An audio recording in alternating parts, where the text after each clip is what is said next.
আমি আসলে আপনাকে নিজে থেকে কিছু দিইনি।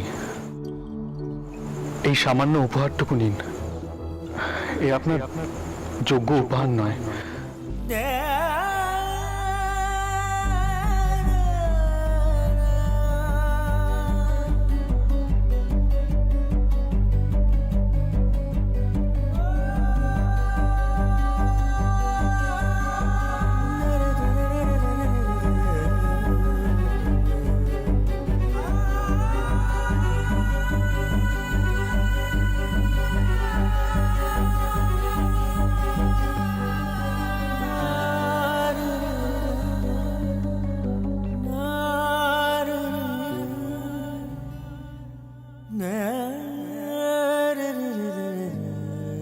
শুভ জন্মতিথি। কামনা করি আপনার জীবনও যেন এমন সুন্দর হয়।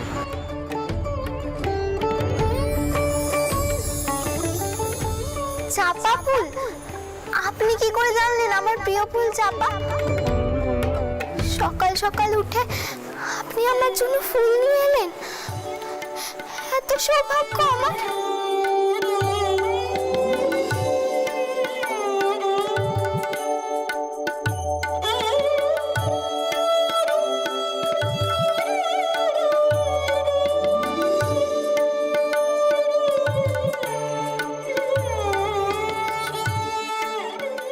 হয়তো কেউ মনে রাখেনি, কিন্তু আমি আজও ভুলিনি তোমার জন্মতিথি।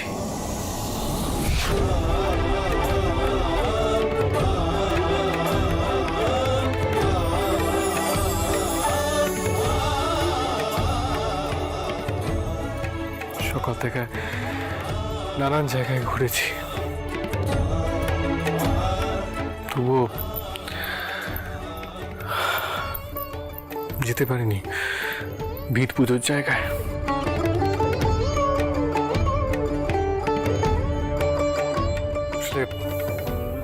আসলে আজকের দিনে লোকজনের ভিড় শোরগোল আমি সহ্য করতে পারি না।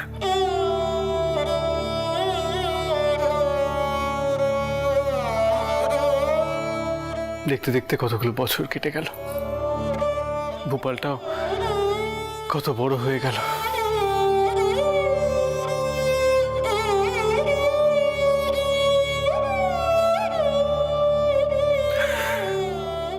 তাও আজও তোমায় ভুলতে পারিনি। এখনো তোমার কথা ভাবলে কষ্ট হয়।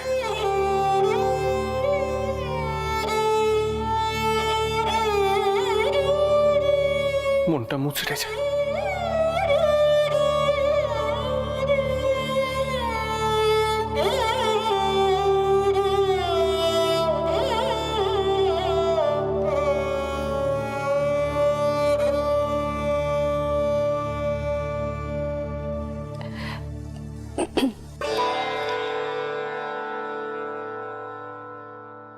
আচ্ছা, আমি কইছিলাম কি আপনি তো সারাদিন কিছু খাননি। আমি আপনার জন্য একটু খাবার নিয়ে আসবো। আসলে আমাদের তো আবার এখনই সেই জমিতে যেতে হবে।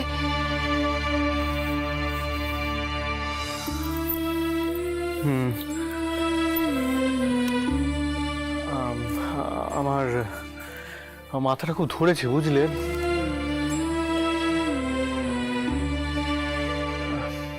শরীরটা ঠিক লাগছে না, তাই আমি ভাবছি যাব না।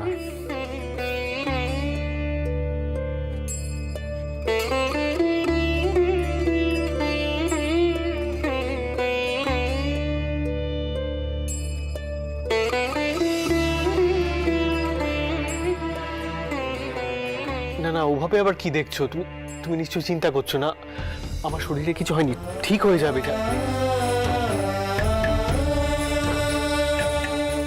আচ্ছা, আমি যে যাইনি, মা খুব চিন্তা করছিলেন না? আমি মাকে বুঝিয়ে কইব।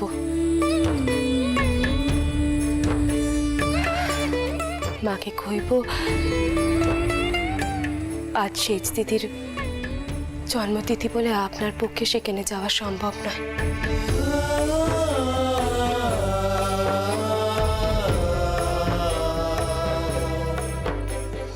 মাও ঠিক বুঝবে।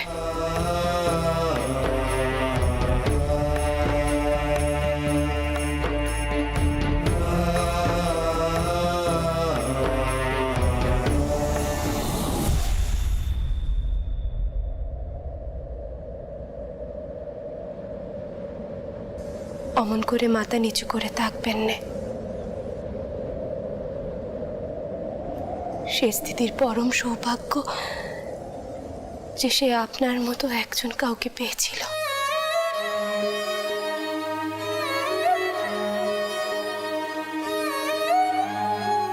কিন্তু এ আবার তারই দুর্ভাগ্য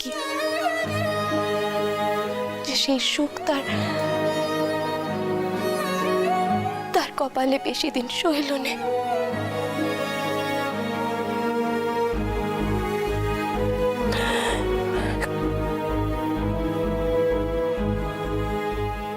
আচ্ছা, আপনি কইলেন না যে আপনার মাথা কানা ধরেছে? কিছুটি কাননি বলে এসব হয়েছে জানেন তো। আমি আপনার জন্য না 1 গ্লাস দুধ পাঠাচ্ছি, আপনি কিন্তু কে নেবেন, খালি পেটে থাকবেন না। আমি যাইকে বলি। তুমি খুব কষ্ট পেয়েছো না জগদম্বা?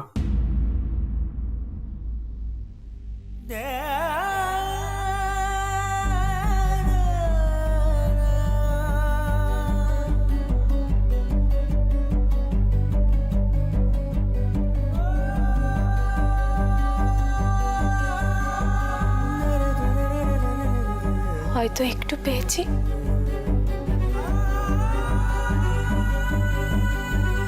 তবে আমার এটা ভেবেও গর্ববোধ হয় যে আমার স্বামীর মন কানা কতটা বড়। দেখুন, আপনি কিন্তু সাবধানে থাকবেন। আমি আপনার জন্য খাবারের ব্যবস্থা করি। আমি চিরটাকাল তোমার কাছে ঋণী থাকবো, শুধু ভোপালে মা হওয়ার জন্য নয়।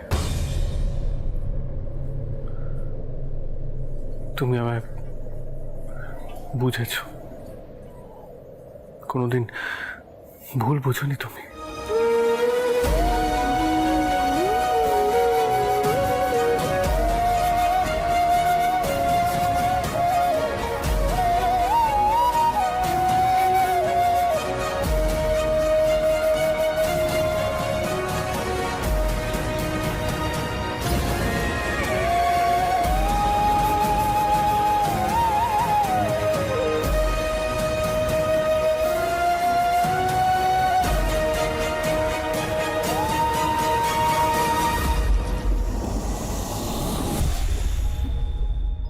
থাক,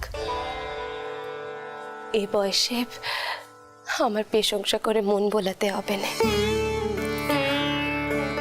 জানোই তো, মন ভোলানোর বিদ্যা আমার জানা নেই। যা মনে হয় স্পষ্ট বলে দিই।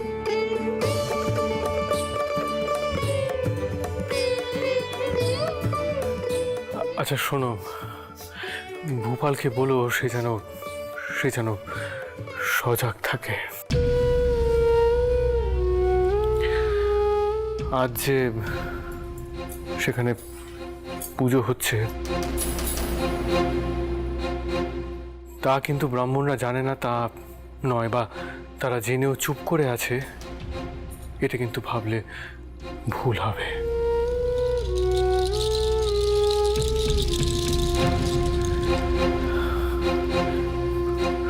সেখানে যথেষ্ট লিটেল আছে, সে যেন তাদের পাহারায় রাখে আর নিজেও যেন চোখ কান খোলা রাখে।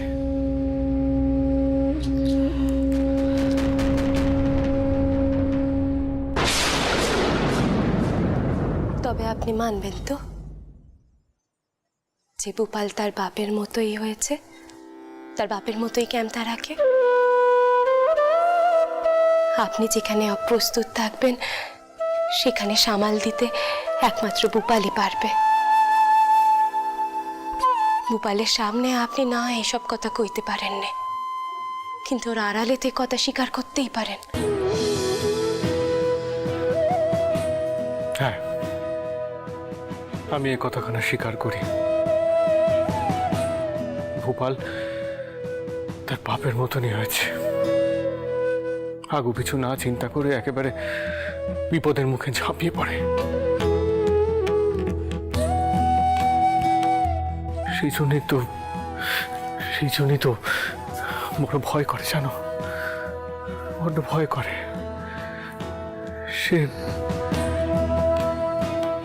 সে কারণে আমি তাকে আগলে রাখি, শাসন করি, কোথাও যেতে দিই না। খালি ভয় পাই যদি করুণার শেষ চিহ্ন এই জগৎ সংসার ছেড়ে এই কারণে চলে যায়। কি করছেনটা কি আপনি? না না, এসব কথা আপনি মনেও আনবেন না কখনো।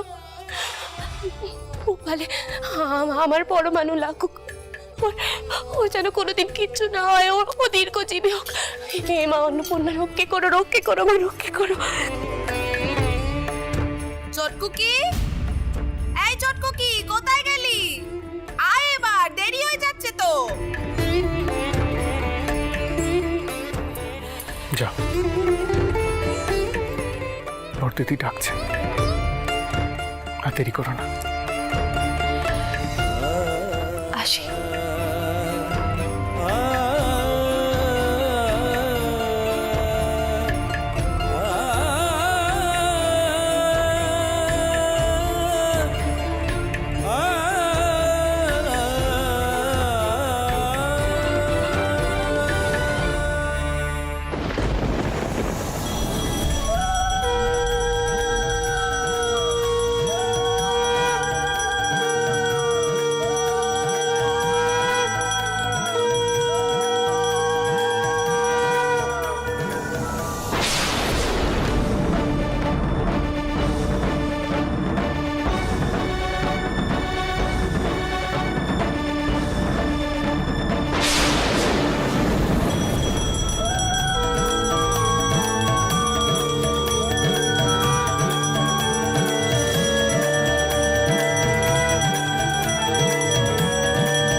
আচ্ছা সুকুমার, আগে একটা কথা বলো তো, জন্মবাজারের রানী ওই ভিত্তি পূজার যোগার যন্ত্র কিভাবে করলো?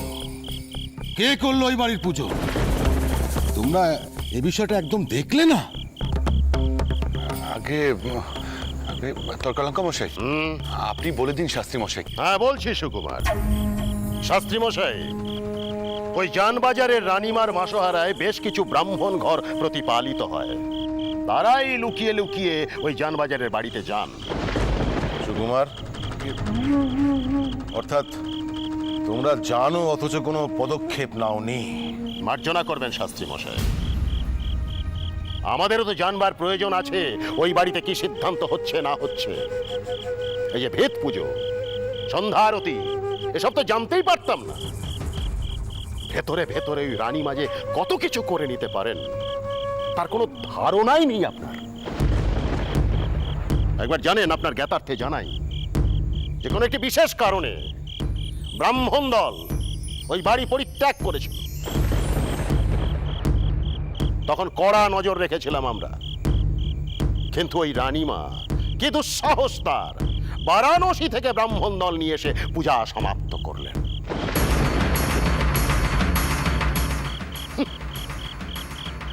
শুধু তাই নয়, এমন দান ধ্যান শুরু করলেন যে আমারই আশেপাশে যে সমস্ত গরিব ব্রাহ্মণ তারা সব আমাকেই দোষারোপ করল। তাই এবার অনেক কিছু দেখে না দেখার ভান করেছি আমরা। কিন্তু এতে তো গুরুদেবের অপমান হচ্ছে তর্কালঙ্কার। না শ্রীজীব, শ্রীজীব, এখন নিজেদের মধ্যে তর্ক বিতর্ক করো না। আমি সব সময় এখানে থাকি না। এখানকার ব্রাহ্মণ সমাজের উনি একজন মাথা। উনি যেটা ঠিক মনে করেছেন তাই করেছেন। এখন এ বিষয় নিয়ে কোনো রকম তর্কাতর্কি হোক, এটা আমি চাই না। আমাদের উদ্দেশ্য ধর্ম রক্ষা করা। চলুন তর্কালঙ্কার মশাই, হ্যাঁ শাস্ত্রী, এগোনো যাক।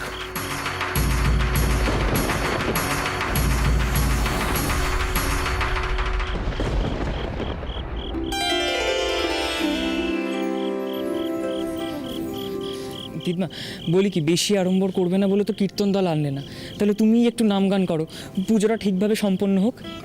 শোনো ছেলের কথা, এই ছেলের বুঝি মাথা গেছে। আচ্ছা, এখন তোমাদের দিদমা সকলের সম্মুখে এমন কোলা জায়গায় নাম গান করবে? তারিকা, তুইও গিয়ে বল না দিদমাকে। দিদমা, ত্রৈলোক্য তো ভুল কিছু বলেনি। আজকে নয় এই জায়গাটা খোলা, কিন্তু কদিন বাদে তো এইখানেই মন্দির তৈরি হবে। একদম ঠিক কথা দিদমা। তোমার গলায় নাম গান না হলে নারায়ণ পুজো কি সমাপ্ত হবে? দিদমা, তুমি কিন্তু আজ ফাঁকি দিতে পারবে না। এই দেখেছেন মা, আপনার নাতিরা যখন বলছে তখন কিন্তু আপনাকে গান গাইতেই হবে, আর কোনো উপায় নেই। আর একটা কথা বলি মা, এখানকার কাজ তো সব ভালো ভালো মিটে গেল, এবার দয়া করে আপনি একটা কীর্তন ধরুন। আর কাল থেকেই যাতে এই মন্দির নির্মাণের কাজ শুরু করা যায়, আমরা এই বিষয়ে সবাই মিলে আলোচনা করব। দিদমা কোনো কথা শুনবো না, তোমার এখন গাইতেই হবে। আমি কইছিলাম কি, আমার কিন্তু মনে হয় এক্ষুনি বাড়ি যাওয়া উচিত। না মানে বাউনরা আশেপাশে কোথাও আছে কি নেই তাও তো আমরা নিশ্চিতভাবে কেউ কইতে পারছি না। দোহাই পথ, তুমি দয়া করে তোমার মন থেকে ভয়টা বের করো।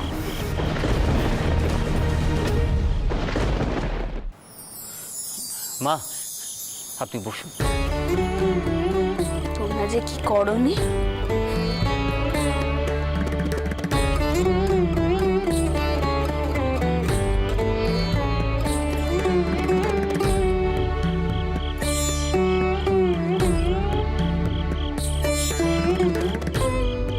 মা, এবার শুরু করো।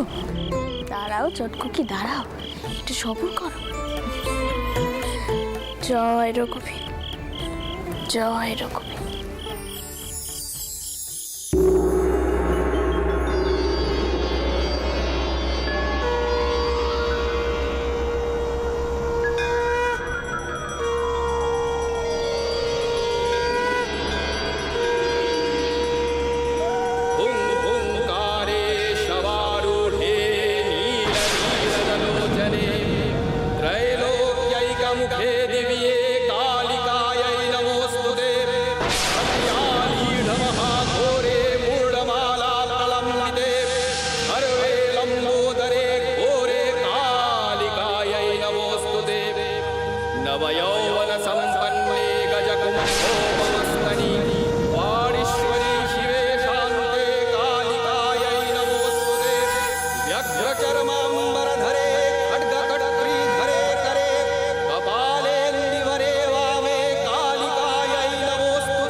प्रलयानल धूम्राभे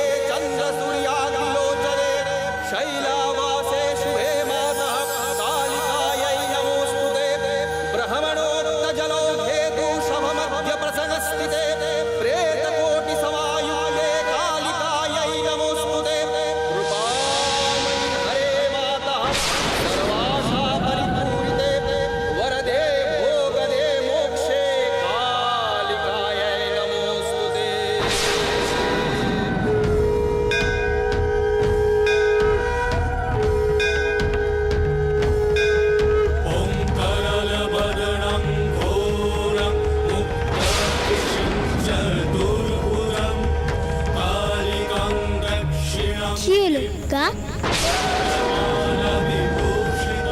আমি তো তোর গান শুনবো বলে এলাম রে।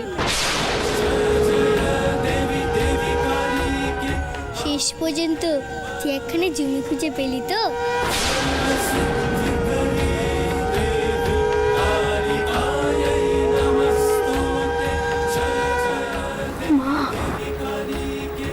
মা গো